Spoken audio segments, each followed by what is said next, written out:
നമസ്കാരം, സിറ്റി ന്യൂസിലേക്ക് സ്വാഗതം. പൊതുവിദ്യാഭ്യാസ വകുപ്പ് ഹയർ സെക്കൻഡറി വിഭാഗം career guidance and adolescent counselling cell വിദ്യാർത്ഥി കേന്ദ്രീകൃത പദ്ധതിയുടെ ഭാഗമായി മാറിവരുന്ന തൊഴിൽ സാധ്യതകളെക്കുറിച്ചും വിവിധ കോഴ്സുകളെക്കുറിച്ചും വിദ്യാഭ്യാസ ജില്ലാ അടിസ്ഥാനത്തിൽ മിനി ദിശ ഉന്നത വിദ്യാഭ്യാസ പ്രദർശനത്തിന് തുടക്കമായി. 2 ദിവസങ്ങളിലായി കണ്ണൂർ ടൗൺ ഹയർ സെക്കൻഡറി സ്കൂളിൽ നടക്കുന്ന പ്രദർശനം മന്ത്രി രാമചന്ദ്രൻ കടന്നപ്പള്ളി ഉദ്ഘാടനം ചെയ്തു.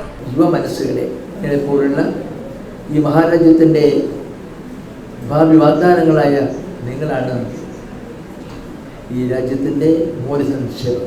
അതുകൊണ്ട് തന്നെ നിങ്ങൾക്ക് ദിശാബോധം വേണം. ആ ദിശാബോധം ഉണ്ടാക്കുന്നതിന് സാധ്യമാകത്തക്ക നിലയിലുള്ളതാണ് ഈ പരിപാടികളുടെ ഒരു പൊതു ലക്ഷ്യം എന്ന് ഞാൻ പറയാതെ മനസ്സിലാക്കാം. അതുകൊണ്ട് നമുക്ക് വിദ്യാഭ്യാസത്തോടൊപ്പം, അതുകൊണ്ടാണ് കോത്താരി കമ്മീഷന്റെ മുഖദർശനത്തിൽ പലപ്പോഴും ഞാൻ ഇവിടെ വെച്ച് പറഞ്ഞിട്ടുണ്ട്, ഒരു ക്ലാസ് മുറിയിൽ വെച്ചാണ് ഒരു രാഷ്ട്രം ജനമെടുക്കുന്നത്. ലോകത്തിലെ ഏറ്റവും വലിയ മതേതര ജനാധിപത്യ പരമാധികാരികമാണ് നമ്മുടെ രാജ്യം. ഭരണഘടനയും ജനാധിപത്യവും പരമാധികാരവും സ്വാതന്ത്ര്യവും എല്ലാം ഉൾക്കൊള്ളുന്ന ഒരു മഹാരാജ്യം. ആ രാജ്യത്തിൻ്റെ ഭാഗതയും നിർണ്ണയിക്കുന്ന സ്രോതസ്സുകളാണ് നിങ്ങൾ. നിങ്ങളുടെ മനസ്സിൽ സൃഷ്ടിക്കുന്ന ബോധവൽക്കരണമല്ലേ രാജ്യത്തിൻ്റെ മൂലധനം.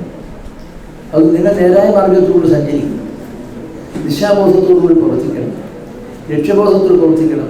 ഇതെല്ലാം ഉണ്ടായാൽ മാത്രമേ നമ്മുടെ ഈ മൂല്യമായ കാര്യങ്ങൾ സംരക്ഷിക്കൂ.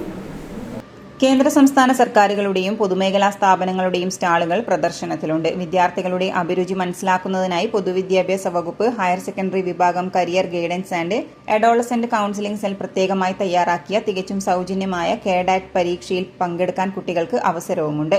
സംഘാടക സമിതി ചെയർമാൻ PV ജയസൂര്യൻ അധ്യക്ഷത വഹിച്ചു. RDD രാജേഷ് കുമാർ വിശിഷ്ട അതിഥിയായി. Doctor Azeem CM, MK Anoop Kumar, KN Babu, Maheshwari Prasad, Nirmala KP, Faisal M, Reeja R, Rajesh M, doctor KR Rajesh Babu തുടങ്ങിയവർ സംസാരിച്ചു.